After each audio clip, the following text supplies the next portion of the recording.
నాకొక సంతోషం ఏంటంటే, పత్రికలు, జర్నలిజం యొక్క ధోరణి రాజకీయ కార్యకలాపాల యొక్క బానిసత్వం కింద లేదా రాజకీయ పార్టీల కరపత్రాలుగా మారుతున్న దశలో, లేదు జర్నలిజం ఇది కాదు అని చెప్పే ప్రయత్నంలోనే అసలు జర్నలిజం అంటే సమాచారాన్ని అందించడం, బాధ్యతాయుతమైన విశ్లేషణ చేసుకోవడం, సమాజానికి ఉపయోగపడటం. ఈ 3 కోణాలలో నుంచి నడవాలన్నటువంటి ప్రయత్నంలో భాగంగానే నేను యూట్యూబ్ ఛానల్ స్టార్ట్ చేసింది, రన్ చేస్తుంది.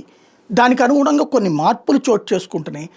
అందులో సరే నేను అవన్నీ నా స్వోత్కర్ష పరనింద చేయదలుచుకోలేదు. కాకపోతే ఒక్క సంతోషం ఏంటంటే, ఈ ఉపయోగం మార్పు సమాజానికి పనికొచ్చే విధంగా అడుగుబడి. ఇదివరకు ఈ ఇంటర్నేషనల్ వార్తలంటే అదేదో మనకు సంబంధం లేదన్నట్టు పెట్టేవాళ్ళు. ప్రతి అంశం ప్రపంచంలో ఏ మూలో ఎక్కడో జరిగే ప్రతి సంఘటన మనల్ని ప్రభావితం చేస్తుందని నేను నమ్ముతా. దానికి అనుగుణంగా నేను ఇంటర్నేషనల్, నేషనల్ న్యూస్ చాలా ఎక్కువ ఇస్తాను. నా దాంట్లో 70% అయ్యే ఉంటాయి, 30% మాత్రమే స్టేట్ న్యూస్ ఉంటాయి. కాబట్టి ఆ 30%లో ఉన్నటువంటి దాని మీద కోపంతో విభేదించే వాళ్ళు ఉండొచ్చు. కానీ ఇవాళ మీడియా కూడా సచ్చినట్టు, మన స్టేట్ మీడియా కూడా, మన తెలుగు మీడియా కూడా ఇంటర్నేషనల్ న్యూస్ కోసం ఒక హాఫ్ పేజీ డైలీ కేటాయిస్తున్నాయి. అంటే నేను ఇలా కంటిన్యూగా చేస్తూ ఉండటం, నా సబ్స్క్రైబర్లు అది వ్యూ చేస్తూ ఉండటం, అది గమనించాకనే వీళ్ళల్లో మార్పు వచ్చింది అనేటటువంటిది కొంచెం సంతోషం నాకు. అదేదో నేను గొప్పగా చెప్పాను కానీ కొంచెం సంతోషం. ఇవాళ మేజర్ ఇష్యూస్ని హైలైట్ చేస్తున్నారు. నేను బ్రిటన్కి సంబంధించి జరుగుతున్న గొడవ, జరగబోయే గొడవ గురించి ఏళ్ల తరబడి చెప్తూనే ఉన్నాను. ఇప్పుడు అది పతాక స్థాయికి చేరిందనడానికి సజీవ సాక్ష్యం. వలసల మీద అట్టుడికినటువంటి బ్రిటన్కి సంబంధించినటువంటి అంశం, యునైటెడ్ కింగ్డమ్ పేరుతో జరిగినటువంటి అతిపెద్ద ఉద్యమం చివరికి అది హింసాత్మకంగా కూడా మారింది. పోలీసులు కూడా చితకబాదారు. జాత్యహంకారానికి వ్యతిరేకంగా స్టాండ్ అప్ టు రేసిజం అనే ఒక నిరసన, దానిలో 5,000 మంది పాల్గొంటే సమాజం ఏది వలసవాదుల్ని తరిమేయాలంటూ 1,500,000 మంది ఉద్యమించడం అనేది మరొకటి కీలకమైనటువంటి అంశం. వలస వ్యతిరేక ప్రదర్శనలు అమెరికా, ఇజ్రాయెల్ జెండాలను కొందరు నిరసనకారులు ప్రదర్శించారు. వలసదారులు వెనక్కి పంపేయాలంటూ ప్రధాని కీర్ స్టార్మర్ విమర్శిస్తూ ఆందోళనకారులు నినాదాలు చేశారు. వాళ్ళని తిరిగి పంపించేయండి, మా దేశాన్ని మాకు తిరిగి ఇవ్వండి, పడవలను ఆపండి, ఇది వలస వ్యతిరేక నినాదాలు రాసున్న ప్లేకార్డులు ప్రదర్శించారు. మేక్ అమెరికా గ్రేట్ అగైన్ అని రాసున్న టోపీలు కూడా ధరించారు.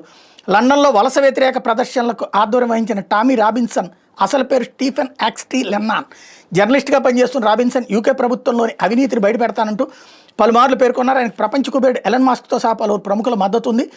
పోరాడండి లేదంటే చనిపోతారంటే ఈ సందర్భంగా ఎలన్ మాస్క్ ఇచ్చిన పిలుపు కూడా ఇక్కడ కీలకమైనటువంటిది. రాబిన్సన్ ఆధ్వర్యంలో జరిగిన ర్యాలీని ఉద్దేశించి మస్క్ వర్చువల్గా మాట్లాడారు. బ్రిటన్ పౌరుడుగా ఉండటం గొప్ప విషయం, కానీ దేశం నాశనం అవడం నేను ఇప్పుడు చూస్తున్నా.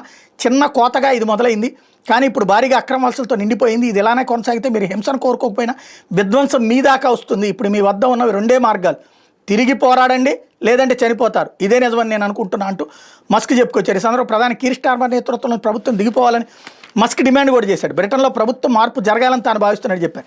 వెంటనే పార్లమెంట్ రద్దు చేసి మళ్ళీ ఎన్నికలు నిర్వహించాలన్నారు. మస్క్తో పాటు ఫ్రాన్స్కి చెందినటువంటి ఎరిక్ జెమ్మార్, జర్మనీకి చెందినటువంటి వలస విధానాల వ్యతిరేక పీటర్ బైస్ట్రోన్ కూడా ఈ ర్యాలీని ఉద్దేశించి ప్రసంగించారు. అమెరికాలో ఇటీవల హత్యకు గురైన చార్లీ కిర్క్ ఉదంతాన్ని ప్రస్తావించారు. ఐరోపా దేశాల్లో తెల్ల జాతీయుల్ని వలసదారులు భర్తీ చేస్తున్న వాదనలు కూడా ప్రముఖంగా ప్రస్తావించారు.